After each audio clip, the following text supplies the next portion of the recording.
सबका सम्मान, सबका साथ, सबका विकास, सबको देखा बारी बारी, आपकी बारी रूपम कुमारी। तो भाइयों बहनों याद रखिए, ग्राम पंचायत राज रमैया भदैया से मुखिया पद की उम्मीदवार, मृतभाषी शिक्षित उम्मीदवार रूपम कुमारी जी को अपना मुखिया बनाना है। कैमरा छाप का बटन दबाना है, 9 नंबर खाना नहीं भुलाना है। तो भाइयों बहनों याद रखिए, आप सभी का चुनाव निशान कैमरा छाप, कैमरा छाप, कैमरा छाप। विनय कुमार चौधरी उर्फ विनय बाबा जिंदाबाद, जिंदाबाद, जिंदाबाद। रूपम भाभी जिंदाबाद, जिंदाबाद, जिंदाबाद। रोशन भैया जिंदाबाद, जिंदाबाद, जिंदाबाद। कैमरा छाप जिंदाबाद, जिंदाबाद, जिंदाबाद। ग्राम पंचायत राज रमैया भदैया की जनता जिंदाबाद, जिंदाबाद, जिंदाबाद।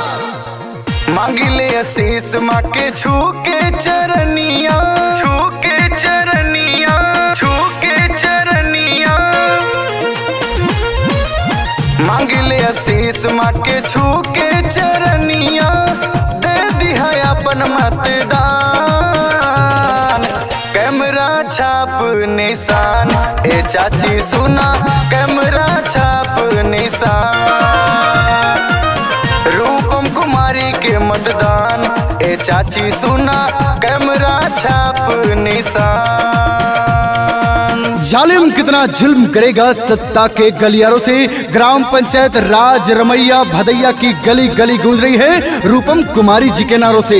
तो भाइयों बहनों याद रखें, इस बार अपना मुखिया रूपम कुमारी जी को बनाना है। चुनाव चिन्ह कैमरा छाप का बटन दबाना है, रोशन कुमार जी के हाथों को मजबूत बनाना है। तो भाइयों बहनों याद रखें, आप सभी का चुनाव निशान कैमरा, कैमरा नहीं भुलाना है, कैमरे का बटन दबाना है।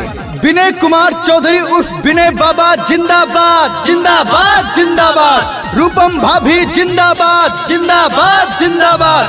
रोशन भैया जिंदाबाद, जिंदाबाद, जिंदाबाद।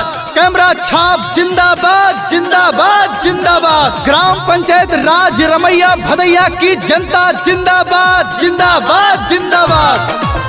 राज रमैया भदैया ने ठाना, रूपम कुमारी जी को मुखिया बनाना। रूपम कुमारी जी को मुखिया बनाना। कैमरा छाप भैया नहीं भुलाना, 9 नंबर का बटन है दबाना।